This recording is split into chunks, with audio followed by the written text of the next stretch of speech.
नमस्कार, knocking-news.com में आपका स्वागत है। स्कूल खोले जा रहे हैं। देश के अलग अलग हिस्सों से स्कूल खोलने की खबर आ रही है। उत्तर प्रदेश में स्कूल खोलने की खबर है, राजस्थान से स्कूल खोलने की खबर है। अलग अलग राज्यों में 9 से 12वीं तक के स्कूल पहले खोले जा रहे हैं। छोटे बच्चों के प्राइमरी स्कूल बाद में खोले जाएंगे। अब ये क्यों हो रहा है, इसके पीछे क्या दृष्टिकोण है, क्या समझ है, ये एक बड़ा सवाल है जिसको जानने की ज़रूरत है कि जो छोटे बच्चों के स्कूल हैं, जो प्राइमरी और प्री प्राइमरी स्कूल हैं, उनको क्यों नहीं खोला जा रहा है। ये अपने आप में अचरज की बात है। और सीनियर बच्चों का स्कूल क्यों खोला जा रहा है, मैं ये जितनी भी बात करूँगा ये समान उसके आधार पे करूँगा जो कि पहले से सर्वमान्य जो साइंटिफिक अवधारणा है, जो अवधारणाएं सभी प्रकार के लोग मान रहे हैं और जो सरकारें भी मान रही हैं, सारे सिस्टम मान रहे हैं, उसके आधार पे बात करूँगा। और उस सर्वमान्य अवधारणा के बावजूद मैं ये कहूँगा ये फैसला उल्टा है। छोटे बच्चों के स्कूल पहले खोले जाने चाहिए थे, बड़े बच्चों के स्कूल बाद में खोले जाने चाहिए थे। आप कहेंगे आप कैसी बात कर रहे हैं, छोटे छोटे मासूम बच्चों को खतरे में डाल रहे हैं। मैं कहूँगा कि आपकी ये बात इमोशनल तरीके से सही हो सकती है, लेकिन वैज्ञानिक तरीके से सही नहीं हो सकती। क्या वजह हैं, वो कौन से कारण हैं जिसके कारण ये नहीं होना चाहिए, और छोटे बच्चों के स्कूल क्यों पहले खोले जा सकते थे और क्यों ना सभी स्कूलों को खोल दिया जाए, इस बारे में बात करेंगे। कहीं मत जाइए, चैनल को सब्सक्राइब कर लीजिए।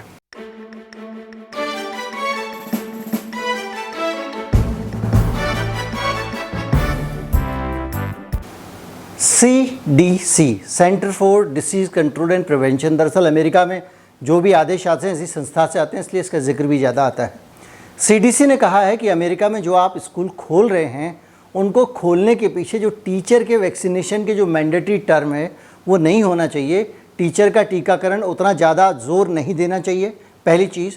दूसरा, जब छोटे 11 साल तक के बच्चों के लिए ना तो बीमारी का कहीं पे भी दुनिया में कोई खतरा है, ना किसी रिसर्च में बच्चों के लिए कोरोना के खतरे की बात आई है, ना कोई इन छोटे बच्चों के लिए टीका बनाए जाने का प्रावधान है, ना किसी प्रकार की चिंता इन बच्चों के लिए करने की ज़रूरत है, तो फिर इन स्कूलों को, इन बच्चों को एजुकेशन से वंचित क्यों किया जा रहा है, ये बड़ा सवाल है। बड़ा सवाल ये भी है कि भारत में भी जो सरकारें हैं, वो जो टीके के ग्राहक वाले बच्चे हैं, जो बच्चे टीके की उम्र में आते हैं, 12 साल से ऊपर वाले, जिनका टीकाकरण कुछ समय बाद शुरू हो जाएगा, क्योंकि अब ये हो रहा है कि बड़े बच्चों के लिए अब टीके बनने शुरू हो गए हैं और टीके बेचे जाने शुरू हो गए हैं, तो उन स्थितियों में उन्हीं बच्चों को आप ज़्यादा स्कूल क्यों भेज रहे हैं, उन बच्चों को क्यों नहीं भेज रहे हैं जिनको टीके की कभी कोई ज़रूरत नहीं थी, ना भविष्य में होगी अगर कहीं से कोई आइडिया लेके ना आ जाए। अब ये सवाल इस बात का इसलिए भी है, स्कूल खोले जाने की ज़रूरत इसलिए भी है क्योंकि हम अपनी जो आने वाली पीढ़ियाँ हैं, जो हमारी आने वाली जनरेशन्स हैं, उनको अगर उनकी जो लर्निंग हैबिट्स हैं, उनकी जो सीखने समझने और जानने की जो क्षमताएं हैं, उनके अंदर सीख लेने की जो कैपेसिटी डेवलप होती है, ब्रेन से हाथ का जो सिंक्रोनाइजेशन होता है लिखने का, वो सारी चीज़ें जो फिजिकल प्रेजेंस के साथ जब वह स्कूल जाते हैं उस समय विकसित होती हैं। अगर कई साल का गैप इस पूरी प्रक्रिया में आ जाएगा, बच्चों को लिखने और सीखने की आदत भूल जाएंगे, तो समस्या बड़ी हो जाएगी और आगे की क्लासेस में भी ये समस्या रिफ्लेक्ट होगी। इसलिए एजुकेशन के नज़रिए से और बच्चों के मानसिक विकास के नज़रिए से छोटे बच्चों की स्कूलिंग बहुत ज़रूरी है। एक और पहलू मैं आपको बताना चाहता हूँ कि जो स्कूल बंद होने भर से इस देश में बड़े लेवल का एक इकोनॉमिक क्राइसिस आ गया है। भारत देश में बड़ी संख्या में स्कूल टीचर्स हैं। अकेले भारत में 94 लाख स्कूल टीचर हैं और करीब 50 लाख के आसपास एडमिनिस्ट्रेटिव और सपोर्ट स्टाफ है। और इन सारे लोग, 1.5 करोड़ लोगों को इस देश में अगर आमदनी कम हो जाएगी तो इसका प्रभाव आप इकोनॉमी पे अच्छी तरह से देख सकते हैं। हमारे प्रधानमंत्री 100 लाख करोड़ रुपए इंफ्रास्ट्रक्चर पे खर्च करने की बात करते हैं। वो कहते हैं कि सरकार इंफ्रास्ट्रक्चर पर इतनी रकम खर्च करेगी, और इसके पीछे वो तर्क ये देते हैं कि ये धन जब खर्च किया जाएगा तो वो धन आम लोगों के पास में पहुंचेगा और उससे क्रय क्षमता बढ़ेगी। इंफ्रास्ट्रक्चर पे खर्चा करने से क्या होता है कि जो आम मजदूर है, किसान हैं या जितने भी लोग जो उसमें शामिल होते हैं, इंजीनियर हैं या दूसरे लोग हैं, उन सबको नौकरियां मिलती हैं।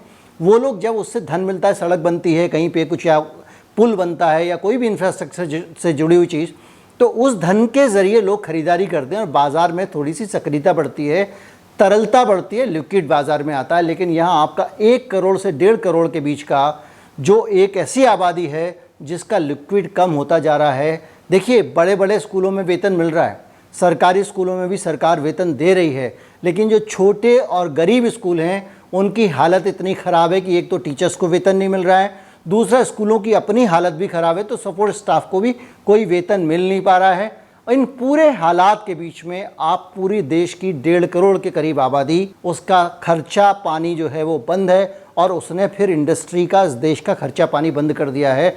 और जब कोई चीज़ खरीदी नहीं जाएगी तो उसकी सप्लाई नहीं होगी, सप्लाई नहीं होगी तो उसका प्रोडक्शन नहीं होगा, प्रोडक्शन नहीं होगा तो जीडीपी नीचे आएगी, जो कि आ रही है। यानी स्कूल वैसे भी अर्थशास्त्र के नज़रिए से भी खुलना ज़रूरी है। कुछ लोगों को लग सकता है कि यहाँ बच्चों की जान की पड़ी है और आप कह रहे हैं कि स्कूल खोलिए, अर्थव्यवस्था खतरे में पड़ जाएगी।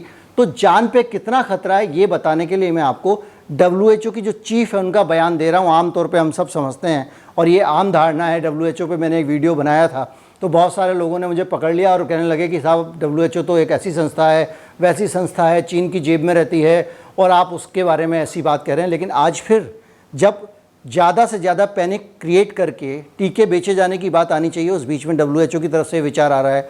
Saumya Swaminathan, chief scientist WHO की, कहती हैं कि हमको जल्दी से जल्दी स्कूल खोलने चाहिए। उन्होंने बाकायदा एक बयान जारी किया है और बयान जारी करके कहा है कि भारत में जल्दी से जल्दी स्कूलों को खोल देना चाहिए, क्योंकि इससे बच्चों का मानसिक और शारीरिक विकास रुक जाता है। ये सबसे बड़ी दुनिया की हेल्थ बॉडी जो है वो कह रही है कि बच्चों के शारीरिक मानसिक विकास पर इसका असर पड़ता है। इससे सीखने की क्षमता, जैसा मैंने अभी थोड़ी देर पहले आपको बताया, काफ़ी हद तक कमज़ोर हो जाती है। ये सौम्या स्वामीनाथन कह रही हैं। कुल मिला के ये सारे हालात ये बता रहे हैं कि देश में अगर स्कूल खोलने की ज़रूरत है तो खोले जाने चाहिए। एक आंकड़ा मैं आपको सीरो सर्वे का और देता हूँ। अभी हाल में जो सीरो सर्वे हुए उसमें स्कूलों को खोले जाने को लेकर जो हमारे बच्चों में एंटीबॉडीज़ पाई गई हैं, वो स्लम क्लस्टर में 80 से 90% बच्चों में एंटीबॉडीज़ मिली हैं, यानी उनके अंदर कुदरत का टीका ऊपर वाले का लग चुका है। 55 से 60% के बीच देश का एवरेज है, मतलब उसमें जैसे केरल जैसे राज्य में जहाँ ज़्यादा प्रभावी ढंग से शुरू में कोरोना को नियंत्रित कर दिया था तो वहाँ पे एंटीबॉडीज़ डेवलप नहीं हो पाई क्योंकि ज़्यादा लोगों तक वायरस नहीं पहुँचा था, तो वहाँ 45% है। लेकिन कुल मिला के पूरे देश में अच्छा खासा इम्यूनिटी का स्तर बच्चों के बीच में है। अब आप कहेंगे कि भारत के बच्चों के बारे में ही ये बात क्यों हो रही है, तो मैं कुछ आंकड़ा आपको विदेशों का भी बताता हूँ। बच्चों को कोई खतरा महामारी से नहीं है, इसकी पक्ष में 170 देश दुनिया के हैं। 170 देशों में स्कूल खुले हुए हैं और बच्चों में कोविड-19 का इन्फेक्शन होता ही है, वो मानते हैं, लेकिन वो खतरनाक नहीं होता, उसमें चिंता करने की बात नहीं है। और वो ये भी कह रहे हैं कि कोई गंभीर रूप कोविड-19 कभी बच्चों में नहीं लेता है। और इससे ज़्यादा खतरनाक बच्चों के लिए इससे ज़्यादा खतरनाक सीजनल फ्लू होता है, जो हमेशा से हम देखते आ रहे हैं। मसलन कि बच्चों में कोरोना वायरस सीजनल फ्लू से भी कम खतरनाक है। तो ये सारी परिस्थितियाँ कहती हैं कि हमको किसी भी हालत में इस देश में स्कूल खोल देने चाहिए, बच्चों के विकास को नहीं रोकना चाहिए और देश की इकोनॉमी को डुबाने वाली जो हरकत हो रही है इसको बंद करना चाहिए। क्योंकि जैसे ही देश की इकोनॉमी बेहतर होगी, निश्चित ही हमारा देश और आगे जाएगा, इसकी जीडीपी बढ़ेगी। और मैं पूरी उम्मीद करता हूं कि सरकार की नीयत यही होगी कि अर्थव्यवस्था उभरे, और अगर कोई दुनिया में अर्थव्यवस्था को रोकना चाहता है, सरकार को उसके इरादों पे भी ब्रेक लगाना चाहिए। ये वीडियो कैसा लगा ज़रूर बताएं। जो लोग इस चैनल को मदद करना चाहते हैं वो UPI ID से भुगतान करें। आप नीचे जाएंगे तो हमारे डिस्क्रिप्शन में सबसे नीचे हमारा UPI ID है। इस वीडियो को ज़्यादा से ज़्यादा लोगों तक पहुंचाएं ताकि जन जागृति और अच्छी तरह से हो सके और देश में ऐसा वातावरण बन सके जो इकोनॉमी के लिए, टीचर्स के लिए, स्टूडेंट्स के लिए और इस देश के भविष्य के लिए बहुत अच्छा होगा। नमस्कार, जय हिंद।